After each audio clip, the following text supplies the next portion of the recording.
Hoy vamos a continuar con nuestra serie de verano, una serie en la que hemos estado estudiando los Salmos. Y el día de hoy estaremos, como nos leyó nuestra hermana, en el Salmo número 3. Y este Salmo tiene mucho que ver con el miedo y la ansiedad, y ese es el tema sobre el cual vamos a estar hablando el día de hoy. ¿Alguna vez has sentido miedo? ¿Has sentido miedo en algún momento en tu vida? El miedo es una de las primeras emociones que nosotros experimentamos. Ponte a pensar, cuando un bebé nace, cuando viene al mundo, lo primero que hace ese bebé no es llorar de alegría, sino de pánico. El bebé ha estado en el vientre de su madre por 9 meses, calientito, seguro, y ahora de repente viene a este mundo, a esta locura, a un ambiente que no conoce, y lo primero que hace es llorar de pánico. Y desde ese momento en que nacemos y a lo largo de nuestra vida experimentamos diferentes tipos de miedos y de ansiedades. Ed Welch, un consejero cristiano, dice que el miedo es natural para nosotros. De hecho, no tenemos que aprenderlo, sino que experimentamos miedo y ansiedad incluso antes de que haya alguna razón lógica para tener miedo. Por eso, el mandato más repetido en la Biblia es alguna manera de no temas o no tengas miedo. De hecho, se repite 366 veces en la Biblia. Uno para cada día. Y la razón que se repite tanto es porque nosotros somos propensos a sentir miedo. ¿Cuántas veces nos hemos desesperado o nos hemos sentido perseguidos por toda clase de mal?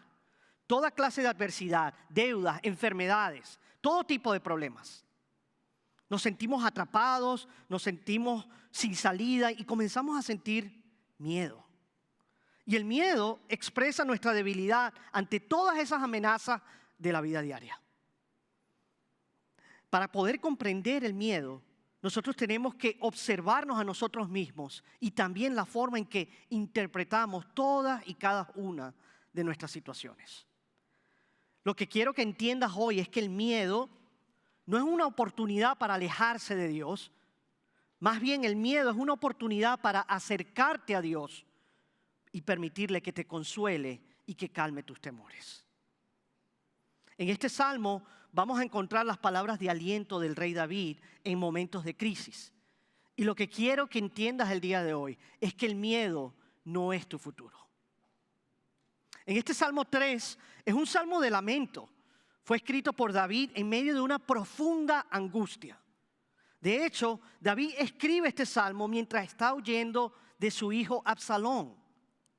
Resulta que Absalón, su hijo, había conquistado el corazón del pueblo y ahora intentaba derrocar a su padre dándole un golpe de estado. David salió de Jerusalén llorando, descalzo, fue humillado, fue acosado, fue avergonzado. Este fue el momento más doloroso de la vida de David. Fue una traición que le desgarró el corazón. Su propio hijo lo estaba traicionando. Y habían ejércitos por millares que intentaban matarlo. Sin embargo, en medio de toda esa situación, David pudo alabar al Señor y pudo dormir en las noches. ¿Cómo es posible que hiciera eso? Porque él tenía una profunda confianza en Dios y se enfrentó a su miedo. Y lo que vamos a ver hoy es que este Salmo 3 nos enseña 3 cosas. Nos enseña, número 1, a hablar con Dios sobre nuestro miedo. Número 2, a ver nuestro miedo a través de Dios. Y número 3, a hablarle a nuestro miedo sobre Dios. Así que vamos a ver ese primer punto. Hablar con Dios sobre tu miedo. Comenzamos en los versículos 1 y 2. David comienza escribiendo, oh Señor, y escribe Yahweh. Este es el nombre del pacto para Dios con las Escrituras. Es el nombre con el cual Dios se reveló a Moisés. Ahora, los judíos consideraban este nombre tan santo que de hecho dejaron de pronunciarlo y lo sustituyeron por otro nombre y comenzaron a utilizar Adonai, mi Señor. Así que Adonai se utiliza muchas veces, muy a menudo, como un sustituto de ese nombre divino, Yahweh. Pero David se está refiriendo al nombre en que se reveló el Señor, a su creador. y les dice, ¿cómo se han multiplicado mis adversarios? Muchos se levantan contra mí. Muchos dicen de mí. No sé si notas este ritmo, pero hay mucho mí. Allí vemos que ser rico y poderoso no impidió que David no experimentara problemas ni dificultades. De hecho, David se siente atacado por todos lados. Se siente rodeado. Sus adversarios lo odian y cada vez son más y se multiplican y son millares. Entonces en el versículo 4 vemos que David dice, con mi voz clamé al Señor. Fíjate, David fue superado en números, fue traicionado, fue humillado y se sentía además dolido, pero aún así se tomó el tiempo para orar. David fue con Dios y le contó a Dios su situación, pero David fue totalmente sincero con Dios. Él oró en voz alta, no en silencio. Lo que quiero que entiendas es que Dios no tiene miedo de tu desastre. Dios no tiene miedo ni entra en pánico cuando tú le traes a Él tus dificultades. Dios no tiene miedo cuando tú les traes tus oraciones de llanto. Cuando te levantas a las 2 de la mañana y estás orando y estás en medio de problemas. Dios no es tomado por sorpresa. Vemos que David estaba bajo 2 niveles de ataque. Uno era físico y el otro era personal, a nivel espiritual. Físicamente David tuvo que correr para salvar su vida, literalmente. Había gente tratando de matarlo. Todos los perseguían. A veces los paranoicos tienen razón. David no estaba siendo paranoico. En realidad estaba siendo perseguido. Y tuvo que esconderse incluso en cuevas y esquivar flechas. Y la mayoría de nosotros ni siquiera tenemos idea de lo que es que quieran matarnos. Pero David sí lo sabía. Estaba huyendo por su vida. Y a nivel personal vemos que David dice, muchos dicen de mi alma. Para él no hay salvación en Dios. Allí lo vemos. A nivel de su alma, a nivel espiritual, a nivel personal. Es decir, la gente decía que Dios había abandonado a David. Así mismo como pasó con un rey anterior, con el rey Saúl. Y que Dios ya no lo libraría más, que estaba acabado. La gente decía que debido a todas esas cosas terribles que David había hecho, que Dios había terminado con él. Y estaban tratando de cancelar a David, así como pasa hoy en nuestros días. Su propio pueblo estaba tratando de cancelarlo. Así que David estaba siendo atacado a nivel de identidad. Lo que la gente estaba atacando era su propia identidad. Y la identidad es cómo tú te ves a ti mismo. ¿Cómo te ves? Lo que te hace ser tú, lo que te da valor. ¿Quién eres? Y ellos decían que David ya no era apto para ser rey. Estaban atacando su carrera, su carácter y su llamado al trono. Y también decían que Dios había terminado con David. Estaban cuestionando su salvación. Y también decían que merecía morir y que merecía ser olvidado. Así que estaban cuestionando quién era David a nivel de su alma. Hablaban de su alma. Estaban juzgando su alma. Y nosotros también hoy en día vivimos en una cultura que le encanta hablar de los demás. Vivimos en días en donde todo el mundo tiene algo que expresar. Todo el mundo es experto en algo. Y parece que la gente en lo que es más experto es en hablar de los demás. Nos encanta juzgar los motivos de la gente. Nos encanta juzgar sus pensamientos, su apariencia, sus acciones. Es más, algunas personas se ganan la vida siendo críticos de los demás. Y ellos piensan que saben mucho más sobre ti que tú mismo. Y cuando no saben lo que pasa, bueno, lo adivinan. Y entonces viven como si eso que ellos suponen sobre ti es la verdad. Y estas cosas son las que dice la gente, por lo general. Muchas veces cuando tú estés en aprietos te dirán, si realmente fueras cristiano, si realmente fueras un hijo de Dios, si realmente fueras buena persona, entonces esas cosas malas no te estarían pasando. Si tú realmente fueses cristiano, no habrías hecho esto o no habrías dicho aquello. Esto es solo prueba de que eres un fraude. Eres un hipócrita. No eres lo suficientemente bueno. Dios no te ama. Eres un perdedor. Esas son las cosas que dicen la gente. Pero recuerda siempre, Satanás es el acusador. Y acusa a sus hijos. Por eso hoy en día vemos también en nuestra generación, la generación Z es la que sufre una enorme crisis de identidad. No saben quiénes son. Y aún aquellos que lo saben, que están en Cristo, siempre son bombardeados y confundidos por estas acusaciones. Y vemos en sitios como Instagram, Snapchat, X, que antes era Twitter, YouTube, TikTok, todos esos sitios lo que hacen es recordarte constantemente todo lo que te estás perdiendo, todo lo que está allá afuera y no estás viviendo, o cómo tú estás tan por debajo y nunca a la altura de la vida de los demás.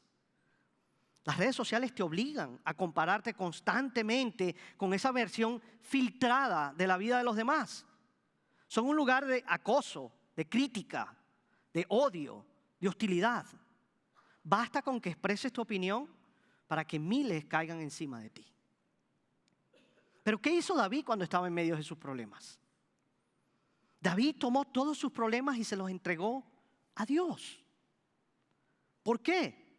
Porque cuando la gente decía que Dios había terminado con David, estaban hablando de Dios. Estaban juzgando a Dios. Porque David era un hijo de Dios. Dios puso su nombre en David. Así que la gente estaba juzgando a David, pero solo Dios podía hacer eso. Así que David vemos que acudió al único que sabía quién era realmente él.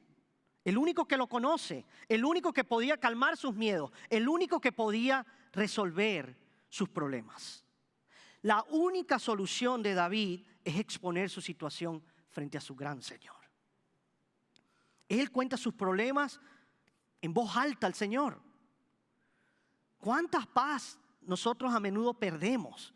¿Cuánto dolor soportamos? ¿Cuántas situaciones pasamos?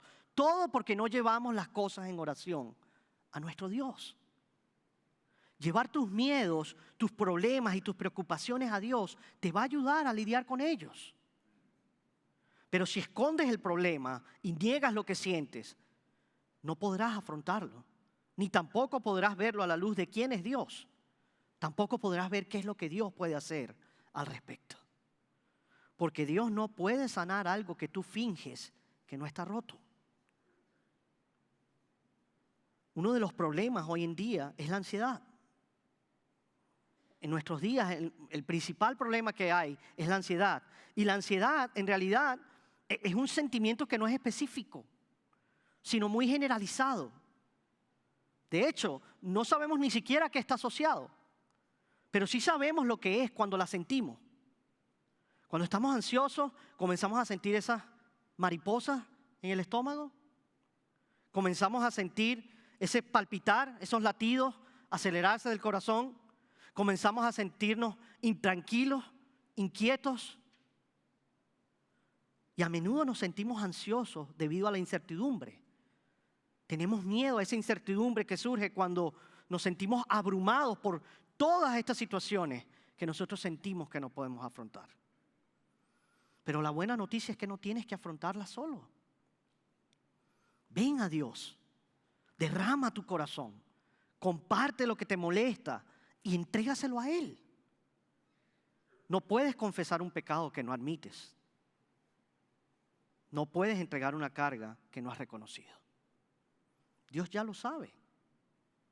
Y Él te invita a que lo reconozcas. No que lo escondas, sino a que se lo traigas a Él.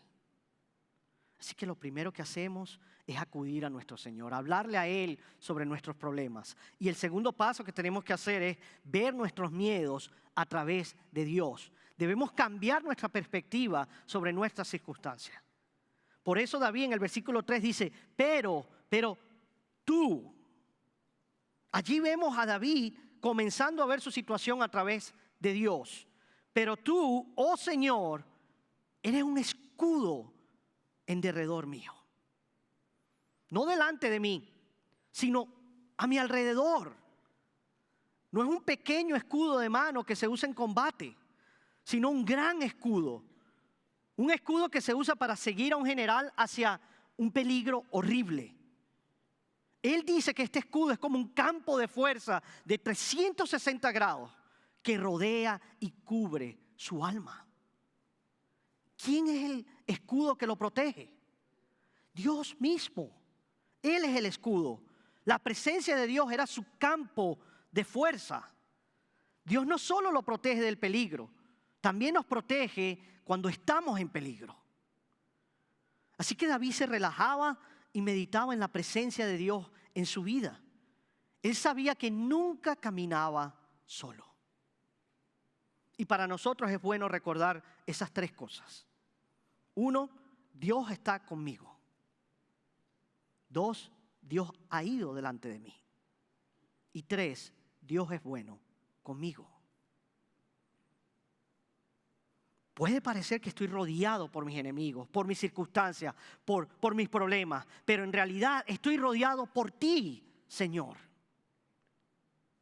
Yo recuerdo cuando tuvimos la última tormenta aquí en Florida, muchos de ustedes se acordarán.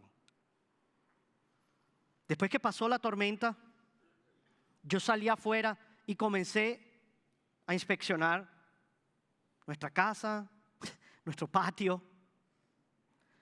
Y recuerdo que estoy revisando alrededor y me sorprendió ver que ninguna rama, ningún objeto había golpeado nuestra casa ni los carros que estaban estacionados afuera. Era un desastre afuera. Pero ni una rama ni un objeto había tocado nuestra casa ni los autos. Y recuerdo que en ese momento le dije a mi esposa, esto es impresionante. Es como si hubiésemos estado protegidos por un campo de fuerza. Dios era el escudo que nos rodeaba. Y Él era el que nos protegía en ese momento. Dios es el escudo que te rodea a ti. Y es quien te protege en todo momento. Las compañías de seguro no pueden protegerte de la tormenta. Ellos solo vienen después que ha pasado la tormenta. Algunos se niegan a ayudarte. Y los que te ayudan es después que ha pasado la tormenta.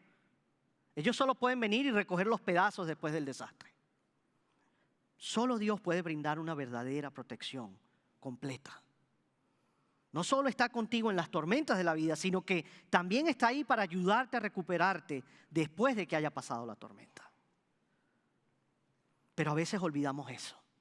A veces con nuestros ojos no podemos ver que Dios está con nosotros y es nuestro escudo. Y eso fue lo que sucedió con uno de los criados de un famoso profeta. Fíjense, cuando un rey, el rey de Aram, estaba en guerra contra Israel, él envió un gran ejército. Y ese ejército rodeó la ciudad donde estaba el profeta Eliseo. Este rey estaba molesto con Eliseo porque Eliseo siempre le decía al rey de Israel lo que el rey Aram estaba planificando. Así que mandó sus fuerzas, sus tropas, y el criado de Eliseo entró en pánico. Pero Eliseo le dijo, no temas, porque los que están con nosotros son más. Ahora, ¿te imaginas tú al criado de Eliseo? ¿Pero quiénes están con nosotros? Somos tú y yo, estamos solos, estamos rodeados, estamos perdidos. Pero entonces vemos en Segunda de Reyes 6:17, Eliseo entonces oró y dijo, oh Señor, te ruego que abras sus ojos para que vea. Y el Señor abrió los ojos del criado. ¿Y saben qué pudo ver el criado? El criado miró que el monte estaba lleno de caballos y carros de fuego, todos alrededor de Eliseo. Dios no es solo nuestro escudo, sino también nuestra gloria. David dice, eres mi gloria. Dios, tú eres mi gloria. ¿Y qué es la gloria a la que se refiere David? Es peso, es trascendencia, es grandeza. Pero nuestra condición, la condición de nuestro corazón humano, es que nosotros construimos nuestras vidas y encontramos nuestra gloria en las cosas equivocadas. Tú y yo hacemos de nuestras carreras, de nuestra familia, de nuestras finanzas, de nuestros logros, nuestra gloria. Sobre esas cosas construimos nuestra identidad. Y esa es una de las razones por las que luchamos con la ansiedad. Luchamos con la ansiedad cuando ponemos nuestra gloria y nuestra identidad en cosas menores. La ansiedad en realidad es un humo que apunta a nuestra idolatría, al fuego de nuestra idolatría. Porque cualquier cosa sobre la que tú y yo construyamos nuestra identidad que no sea Dios es algo vulnerable, es algo inestable, es algo que puedes tenerlo hoy y se pierde mañana. No podemos sostenernos en ellos, no podemos confiar en ellos. Estas glorias menores no pueden sostenernos y no nos van a salvar en tiempos de angustia. David pudo haber construido su identidad y su gloria en ser un gran rey, en ser un buen padre, en ser una persona justa. Muchos de nosotros lo hacemos. Pero fíjate que ahora todo eso se había esfumado. Ya no podía decir que era un gran rey. Todo el pueblo estaba en contra de él. Ya no podía decir que era un buen padre. Su propio hijo estaba detrás de él. Fue expulsado del trono. Su hijo intentaba matarlo y vivía bajo las consecuencias de su pecado. Entonces, ¿dónde está la gloria y la identidad de la que habla David? Solo en Dios. Y Dios nos despojará a ti y a mí de todas esas cosas en las que construimos nuestra identidad y las hacemos nuestra gloria. Él va a hacer eso para que tú y yo descubramos dónde se encuentra verdaderamente la gloria. Y es en Él. Así que Dios dejará que tu mundo se derrumbe, si eso significa que vas a construir tu vida en Él. Pero David tuvo que reubicar su gloria. Tuvo que reubicar su gloria en Dios para poder encontrar seguridad y estabilidad en su vida. Por eso David dice con toda confianza: Dios, solo tú eres la gloria de mi vida. Tú me das propósito y significado. Tú eres mi gloria. No es mi fuerza, no es mi habilidad, no es mi talento, no es mi dinero, sino tú, Señor. Tú eres mi gloria. Y además David dice: tú eres el que levanta mi cabeza. Tú eres el que alzas mi cabeza. Fíjate, esa situación que pasaba David no podía haber sido más vergonzosa. Fue probablemente uno de sus peores momentos. La vergüenza y la culpa nos hace bajar la cabeza. Nos sentimos apenados, avergonzados. Pero Dios dice: levanta la cabeza, hijo. Levanta la cabeza. No mires hacia abajo, mira hacia arriba. Mírame a mí. Te amo. Todo va a estar bien. No escuches lo que dicen. Escucha lo que yo te digo. David aparentemente había perdido el amor de su familia y de todo su pueblo, pero nunca perdió el amor de Dios. Spurgeon en algún momento dijo: hay un levantamiento en el honor después de la vergüenza, en la salud después de la enfermedad, en la alegría después del dolor, en la restauración después de una caída, en la victoria después de una derrota temporal. Y en todos estos aspectos, el Señor es el que levanta nuestra cabeza. Así que una vez que hablamos nuestros miedos a Dios y que comenzamos a ver nuestros miedos a través de los ojos de Dios, tenemos que empezar a hablarle a nuestros miedos y a nuestras circunstancias sobre Dios. No permitir que ellos nos hablen a nosotros, sino nosotros hablarles a ellos a través de ese gran Dios. Por eso, volviendo al versículo 4, dice David: con mi voz clamé al Señor y Él me respondió desde su santo monte. Los que odiaban a David decían: Dios ha terminado contigo. Pero David les dijo: no, yo clamé al Señor y Él me respondió. Y el santo monte Es el lugar donde, como vimos en el Salmo 2, Dios ha instalado a su rey, a su ungido. De hecho, Salmo 2, versículos 4 al 6, allí vemos que Dios se ríe de los que conspiran contra su ungido, de los que atentan contra él. Así que Dios se acordó de las promesas de Dios en ese momento. La confianza de David se basaba en la fidelidad de Dios para cumplir sus promesas. No se basaba en sí mismo, sino en la fidelidad de Dios. Porque Dios cumple sus promesas, aunque nosotros no las cumplamos. Dios es fiel, aunque nosotros no lo seamos. Él permanece fiel. Por eso, en 2 de Timoteo 2:13, vemos, si somos infieles, Él permanece fiel, pues no puede negarse Él mismo. Esto quiere decir que a pesar de nuestras luchas, a pesar de nuestras fallas, Dios nos sigue sosteniendo.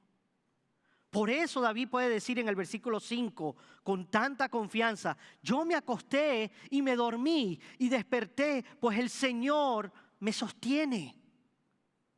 No me mató mientras dormía, ni tampoco permitió que nadie más lo hiciera. ¿Cómo pudo dormir David? ¿Te has preguntado eso? ¿Cómo en medio de esa situación podía dormir? Bueno, para dormir generalmente solo se necesitan dos cosas. Uno es un cuerpo cansado y la otra es una mente tranquila. Por lo general nosotros estamos muy cansados. Pero con lo que más luchamos, lo que es más difícil, es lograr una mente tranquila. ¿No te ha sucedido que a veces, por muy cansado que estés, no te puedas dormir? ¿Cómo puedes tener una mente tranquila cuando estás en el desierto de la impotencia, cuando estás acosado por todas las preocupaciones del mundo que están fuera de tu control? ¿Cuántas personas se quedan despiertos toda la noche preocupándose por cosas de su vida que no pueden solucionar? ¿Cuántas personas se quedan despiertas todas las noches viendo noticias sobre todo el caos que hay en el mundo que ni ellos ni siquiera los mismos políticos pueden solucionar? David tenía confianza en Dios. Sin importar cuántos giros equivocados hizo, cuántos reveses enfrentara, cuánto lo odiara a la gente, él podía dormir tranquilo porque sabía que Dios lo seguía amando. Por eso dormía como un niño que duerme en los brazos de su padre, en perfecta paz. Y ahí vemos en el versículo 6 la confianza de David. No temeré a los 10 millares de enemigos que se han puesto en derredor contra mí. David tenía literalmente millares de enemigos y ejércitos que intentaban matarlo. Pero él no tenía miedo. ¿Sabes por qué no tenía miedo? Porque para llegar a él tenían que pasar por el Señor. Si Dios está conmigo, si Dios está contigo, ¿quién puede estar contra nosotros? Él nos protegió de noche y así mismo nos protegerá de día. Y David expresa y alza su clamor al Señor y le dice: levántate, Señor, sálvame, Dios mío. Golpéalos en la mejilla y rómpele los dientes. Aquí David le está diciendo al Señor: pelea tú mis batallas. Yo no puedo. Peléalas tú. Toma el control tú. Cuando decimos que Dios es fiel, no significa que no vamos a experimentar sufrimiento. Pero lo que sí significa es que podemos confiar en que, pase lo que pase, Él va a estar allí con nosotros. Él nos sostiene en medio de todo. ¿Por qué? Porque sabemos que Dios nos ama. Lo opuesto al miedo es el amor. En 1 de Juan 4:18, el apóstol Juan nos dice: en el amor no hay temor, sino que el perfecto amor echa fuera el temor. Porque el temor involucra castigo y el que teme no es hecho perfecto en el amor. El temor, hermanos, tiene que ver con el castigo. El miedo implica pensar y creer que Dios te rechazará, que Él te castigará, que Él se apartará por tu culpa. Pero cuando sabes que Dios te ama, no tienes por qué tener miedo. Recuerdo que cuando invité a Cristina a salir y le pedí que fuera mi novia, yo estaba muerto de miedo. Tal vez algunos de ustedes estuvieron en la misma situación. Yo tenía miedo de ser rechazado. Pero ahora yo puedo vivir con mi esposa e invitarla a salir cuantas veces quiera sin miedo, porque sé que ella me ama. Su amor por mí me quita el miedo al rechazo. Nuestra relación elimina el miedo al rechazo. Y así de la misma manera, cuando tú tienes una relación con Dios y sabes que Él te ama, puedes vivir con confianza y sin miedo. No tienes que vivir en medio de tus circunstancias con miedo y no tienes que preocuparte por el castigo venidero, porque sabes que Él te ama. Por eso David, porque Dios me ama, no tengo por qué tener miedo. ¿Y cómo sabe David que Dios todavía lo ama? ¿Cómo puede estar tan seguro que aún lo ama? David tuvo una aventura. David asesinó indirectamente a un hombre. David fue un padre terrible. Y sin embargo, Dios lo amaba. ¿Cómo pudo David pedirle a Dios que lo protegiera y dormir tranquilo por las noches? ¿Cómo podemos tú y yo saber que Dios todavía nos ama después de todas las cosas terribles que hemos pensado y que hemos hecho? La clave está en el versículo 8. La salvación es del Señor. Sus enemigos decían, David no tiene salvación. Pero David dijo, la salvación es del Señor. No es mía para darla, ni para ganarla. No es mía para tenerla y perderla. Es del Señor de principio a fin. No puedo ganarla, no puedo comprarla, no puedo darla. Le pertenece solo a Dios. Los incrédulos no creen que necesitan salvación. Los religiosos, los legalistas, creen que la salvación les pertenece a ellos, que pueden ganarlas con sus buenas obras. Pero los creyentes del Evangelio entienden que la salvación le pertenece al Señor. David dice en el versículo 4, me respondió desde su santo monte. Ese es el lugar del sacrificio. Allí es el lugar donde estaban la presencia y la gracia de Dios. De hecho, ese sería el monte donde se construiría el templo. David sabía que era amado y escuchado gracias al santo monte. Y años más tarde, muchos años después, el hijo de David, el Mesías, iría al santo monte para demostrar su amor por ti y por mí. La salvación pertenece al Señor. Yeshua, Jesús, a Él y a Él únicamente pertenece la salvación. Allí en esa cruz, Jesús estuvo rodeado por todos sus enemigos. Jesús recibió la humillación y el odio de toda la multitud. Allí recibió el silencio de Dios y no fue salvado de la muerte. Allí renunció a su gloria por nuestra vergüenza. Y su cabeza caería al morir. Todo lo hizo para que estuviéramos rodeados de su presencia, para que nunca sintiéramos su ausencia, para que nuestras oraciones fueran respondidas, para que encontráramos nuestra gloria en Dios y para que pudiéramos levantar la cabeza.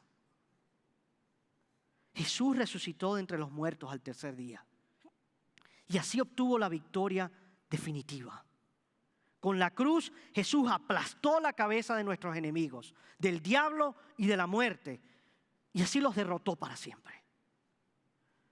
Jesús es nuestro escudo, Él es el escudo que nos protege de la ira de Dios. Todos los que vienen a Él encuentran refugio. Él es nuestra gloria. Él nos hace hijos de Dios y nuestra identidad está solo y únicamente en Él.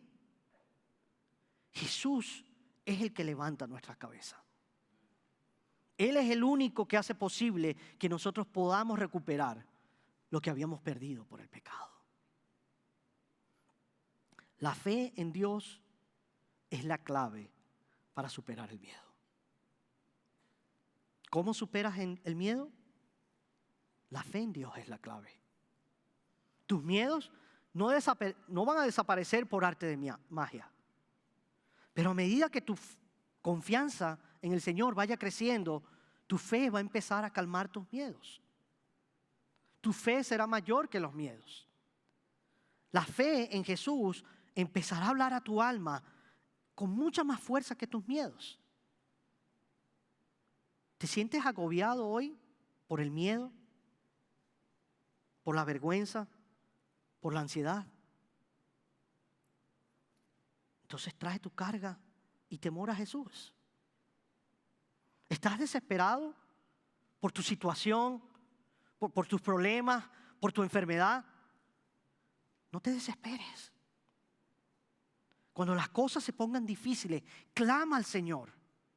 Clama a Él, porque Él te escucha. Y ten certeza de que Él te sostendrá. Si estás en Cristo, no tienes por qué sentir miedo. No porque no tengas miedo, sino porque Cristo ya ha superado tus mayores temores. Ya Él conquistó la muerte. Ya Él venció al enemigo. Así que en Cristo el miedo no es tu futuro. La enfermedad no es tu historia.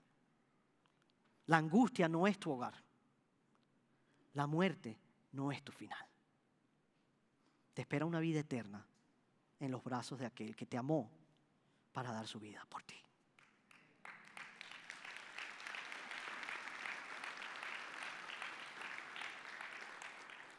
Vamos a ponernos en pie para cerrar en adoración.